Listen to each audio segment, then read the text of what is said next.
अस्सलामुअलैकुम वरहमतुल्लाहि वबरकातुहू। जमात हफ्तम की तालिबात, उम्मीद है आप सब खैरियत से होंगी। तालिबात, आज इस्लामियात के इस लेक्चर में हम जो टॉपिक पढ़ने जा रहे हैं वो है नमाज ईद। इससे पहले हम जो है वो पिछली क्लास में नमाज जुम्मा पढ़ चुके हैं और उसकी तफसील भी जो है वो पढ़ ली है हमने, और यकीनन आप लोगों ने उसका काम भी कर लिया होगा। अब जो हम पढ़ने जा रहे हैं वो है नमाज ईद। देखिए, हर मुसलमान के लिए हर वो दिन खुशी का दिन है जिसमें उसने अपना वक्त अल्लाह ताला के अहकामात के मुताबिक गुजारा हो, ठीक है। और हर वो दिन गम का दिन है जिसमें उसने अपना वक्त अल्लाह ताला की नाफरमानी में गुजारा हो। तो अब इस दुनियावी ज़िंदगी में जो है वो इंसान पर खुशी और गम दोनों किस्म के हालात जो है वो आते रहते हैं, और अच्छा इंसान और मुसलमान वो है जो दोनों हालतों में अल्लाह के अहकामात की क्या करे, तामील करे, ठीक है। यानी खुशी के मौके पर क्या करे, अल्लाह का शुक्र अदा करे और शरई हुदूद से जो है वो तजावुज़ ना करे। यानी शरीयत ने जो हुदूद कायम कर दी हैं खुशी में, उन्हीं हुदूद तक जो है उन्हीं हुदूद में रहते हुए अपनी खुशी को मनाएं, ठीक है। और गम के मौके पर क्या करता है, वो सब्र करे, और हालत गम में भी शरई हुदूद और कवायद को क्या करते हैं, मलहूज़ खातिर रखे।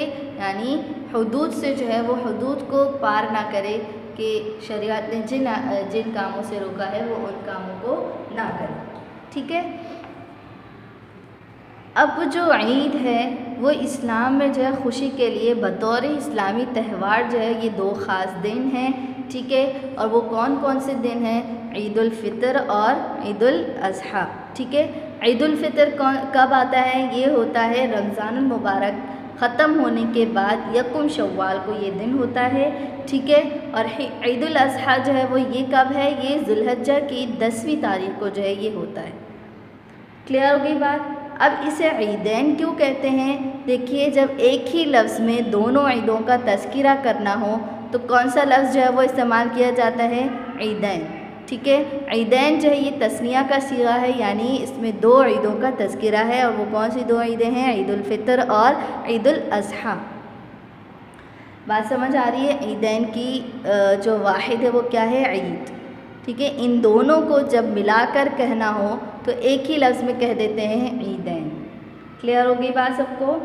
अब जो है वो इन दोनों ईदों के अलावा किसी और दिन को बतौर इस्लामी त्यौहार के, यानी किसी भी इन दो ईदों के अलावा किसी भी दिन को इस्लामी त्यौहार के तौर पर जो है वो ईद कहने का सबूत ना कुरान करीम से मिलता है और ना ही जो है वो अहादीस मुबारका से मिलता है। यानी अगर इस्लाम में जो है वो त्यौहार हैं तो वो सिर्फ़ दो हैं, और वो कौन से त्यौहार हैं, ईद उल फ़ितर और ईद उल अज़हा। ईद मिलादुन नबी जो मनाई जाती है वो जो है शरई लिहाज से इस्लामी त्यौहार नहीं है। क्लियर होगी बात सबको। अब हम पढ़ते हैं नमाज ईद कौन सी नमाज है और उसका हुक्म क्या है। देखिए, नमाज ईद जो है वो ईद उल फ़ितर और ईद उल अज़हा के दिन सूरज बुलंद होने के बाद 2 रकात जहरी क़िराअत और जमात के साथ 6 ज़ायद तकबीरात के अदा की जाती हैं, और इसको क्या कहते हैं, सलातुल ईद, यानी नमाज ईद कहा जाता है। और ये नमाज क्या है, वाजिब है। यानी नमाज ईद की कितनी रकातें होती हैं, 2 रकातें, और किस क़िराअत के साथ पढ़ी जाती है, जहरी क़िराअत, यानी बुलंद आवाज़ से जो है वो उसमें क़िराअत की जाती है। और ये नमाज जो वो जमात के साथ होती है, जमात के बग़ैर नहीं होती। अलबत्ता इसमें जो है वो 6 ज़ायद तकबीरात होती हैं, और ये 6 ज़ायद तकबीरात जो है वो कब जो है वो कही जाती हैं, इनमें से 3 तकबीरात जो है वो पहली रकात में सना के बाद, यानी जैसे ही सना पढ़ ली जाती है, सना आप जानते हैं ना, सुब्हानकल्लाहुम्मा व बिहम्दिका, इसके पढ़ने के फ़ौरन बाद जो वो 3 तकबीरात कही जाती हैं, और जो बाकी की 3 तकबीरात रह जाती हैं वो दूसरी रकात में रुकू से पहले अदा की जाती हैं। क्या मतलब हुआ रुकू से पहले, यानी कि जो नमाज में सना और फातिहा और फिर जो कोई सूरत मिलाई जाती है उस सब के बाद, यानी रुकू करने से पहले जो है वो 3 तकबीरात अदा की जाती हैं। 6 तकबीरात होती हैं इस नमाज में, और इसमें जो है वो 3 तकबीरात जो है वो पहली रकात के सना के बाद पढ़ी जाती है, यानी सूरह फातिहा से पहले, और बाकी 3 तकबीरात जो है वो दूसरी रकात में रुकू से पहले जो है वो कही जाती हैं। समझ आ रही है बात। और ये जो है नमाज क्या है, वाजिब है। अब ये देख लेते हैं नमाज ईद जो है वो किन लोगों पर वाजिब है। देखिए, नमाज ईद उन्हीं लोगों पर वाजिब है जिन पर क्या फ़र्ज़ है, जुम्मे की नमाज फ़र्ज़ है। क्लियर। और इससे जो है वो ये बात मालूम होती है कि शहर या बड़े गांव में जो मुकीम तंदुरुस्त आदमी हैं उन तमाम पर जो है वो नमाज ईद क्या होगी, वाजिब होगी। और इससे ये मालूम हुआ कि नमाज ईद जो है वो औरतों पर, बीमारों पर और मुसाफिरों पर वाजिब नहीं है। क्लियर। यानी जुम्मे की नमाज जो है ना औरतों पर फ़र्ज़ है, ना ही जो है वो बीमारों पर फ़र्ज़ है, और ना ही मुसाफिरों पर फ़र्ज़ है। इसी तरह जब इन दिनों पर जो है वो नमाज जुम्मा फ़र्ज़ नहीं है तो उन पर जो है वो नमाज ईद भी जो है वो वाजिब नहीं है। अब नमाज ईद सही होने की शराइत कौन सी हैं? तो देखिए, जो शराइत नमाज जुम्मा सही होने के लिए हैं तकरीबन वही तमाम शराइत जो है वो किसके लिए भी हैं, नमाज ईद सही होने के लिए भी हैं। अब जो है वो इसके बाद जो हम ये देख लेते हैं कि नमाज जुम्मा और नमाज ईद इन दोनों के दरमियान जो है जो कौन से ऐसे अहकामात हैं जो क्या हैं, मुश्तरक हैं। और वो कौन से हैं? देखिए कि जुम्मे की तरह ईद में भी कितनी रकातें होती हैं, 2 रकातें होती हैं। ठीक है। जिस तरह जुम्मे की नमाज में क़िराअत बुलंद आवाज़ से की जाती है, इसी तरह नमाज ईद में भी क़िराअत बुलंद आवाज़ से की जाती है। जिस तरह जुम्मे की नमाज में खुतबा दिया जाता है, इसी तरह ईद की नमाज में भी खुतबा दिया जाता है। नमाज ईद और नमाज जुम्मा दोनों की अदायगी जो है वो जमात के साथ होती है। इनफरादी तौर पर जो है वो ये नमाज अदा नहीं की जा सकती, ना नमाज जुम्मा और ना ही नमाज ईद। बात समझ आ रही है? यानी कि अगर कोई शख्स नमाज जुम्मा घर पर इनफरादी तौर पर यानी अकेले अदा करना चाहे तो उसकी नमाज जुम्मा नहीं होगी, तो इसी तरह उसकी नमाज ईद भी नहीं होगी। 4 बातें ये मुश्तरक हो गई कि 2 रकातें होती हैं दोनों नमाज़ों में, जहरी क़िराअत होती है यानी बुलंद आवाज़ से क़िराअत की जाती है। दोनों नमाज़ों में जो है वो खुतबा भी दिया जाता है और दोनों नमाज़ें किस तरह पढ़ी जाती हैं, जमात के साथ पढ़ी जाती हैं।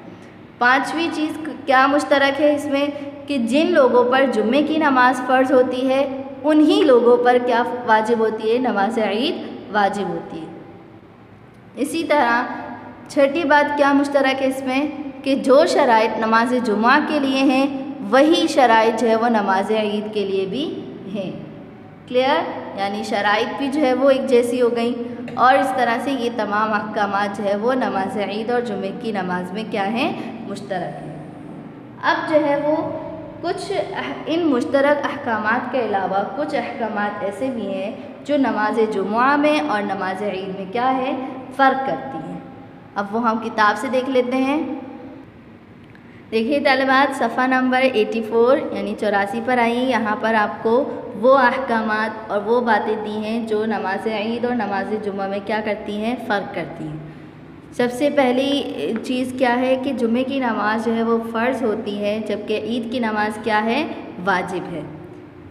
इसी तरह जुम्मे की नमाज सिर्फ़ जुम्मे के दिन पढ़ी जाती है, जबकि ईद उल फ़ितर की नमाज जो है वो यकुम शव्वाल को और ईद उल अज़हा की नमाज 10 ज़िलहज्जा को पढ़ी जाती है। और ये तारीख़ें जुम्मे के दिन भी हो सकती हैं और इसके अलावा दूसरे दिनों में भी हो सकती हैं। नमाज जुम्मा का वक्त जो है वो ज़वाल आफ्ताब के बाद शुरू होता है, यानी जो ज़ोहर का वक्त होता है वही नमाज जुम्मा का भी होता है। जबकि नमाज ईद का वक्त कब होता है, सूरज निकलने के कुछ देर बाद, यानी इशराक के वक्त से जो है वो शुरू होता है।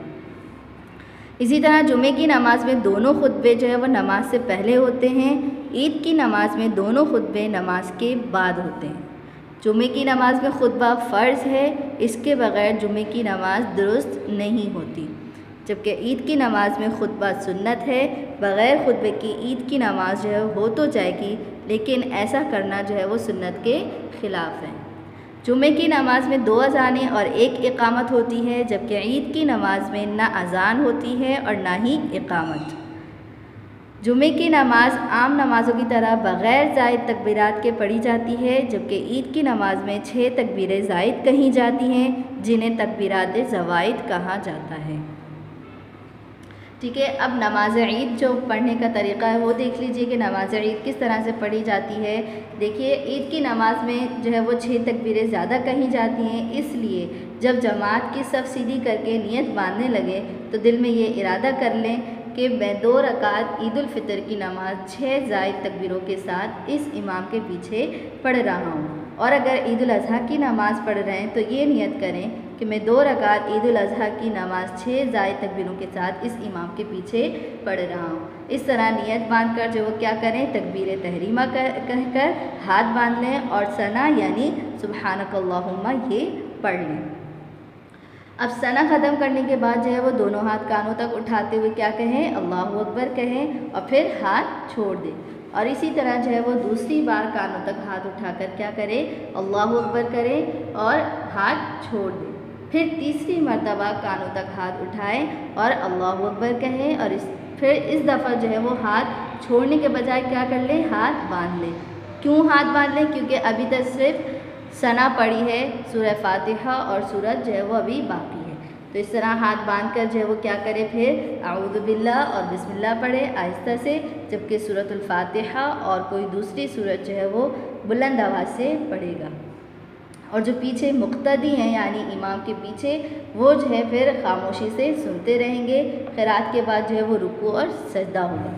इस तरह से ये एक रकात हो गई। अब दूसरी रकात में क्या है, इमाम जो है वो पहले क्या करेगा, क़िरात करेगा। क़िरात से फ़ारिग होने के बाद जो है वो दोनों हाथ कानों तक उठाकर क्या कहे, तकबीर कहे हाथ, और फिर इस तरह से हाथ छोड़ दिए जाए। फिर कानों तक हाथ उठाकर दूसरी तकबीर कहे और हाथ छोड़ दें। फिर तीसरी मर्तबा इसी तरह कानों तक हाथ उठाकर तकबीर कहे और हाथ छोड़ दें। अब इस दफ़ा तीसरी तकबीर पर जो है वो हाथ बांधे, इमाम नहीं बांधेगा। क्यों? क्योंकि यहाँ पर जो वो सूरतुल फातिहा और जो दूसरी सूरत मिलाकर पढ़ी जाती है वो सब पढ़ चुका है इमाम। अब जो है वो क्या करे, बग़ैर हाथ उठाए चौथी तकबीर कहकर क्या करे, रुकू में जाए और नमाज जो है वो क्या कर ले, पूरी कर ले। सलाम फेरने के बाद इमाम खड़े होकर जो है वो क्या पढ़ेगा, खुतबा पढ़ेगा और तमाम लोग जो है वो खामोशी से बैठकर क्या करेंगे, खुतबा सुनेंगे। ईदैन में भी 2 खुतबे होते हैं और दोनों के दरमियान जो है वो बैठना क्या है, मसनून है, और खुतबा का सुनना क्या है, ये भी वाजिब है। समझ आ गई बात? ये नमाज ईद का तरीक़ा हो गया। और नमाज जुमा का तरीक़ा यही है, जिस तरह बाकी जो है वो हम नमाज़ें पढ़ते हैं 5 वक्त की, बिल्कुल उसी तरह नमाज जुमा पढ़ी जाती है। बस नमाज से पहले जो है वो 2 खुतबे दिए जाते हैं। समझ आ गई बात? अब जो है वो आपका काम क्या है कि आपने इस सबक का अच्छी तरीके से मुताला करना है और इसका जो एक सवाल आपकी अमली किताब में दिया गया है वो जो है आपने करना है। जब आपको PDF दी जाएगी आप उससे उसको टैली कर लीजिएगा। अगली क्लास तक के लिए इजाज़त दीजिए। अस्सलामु अलैकुम वरहमतुल्लाहि वबरकातुहू।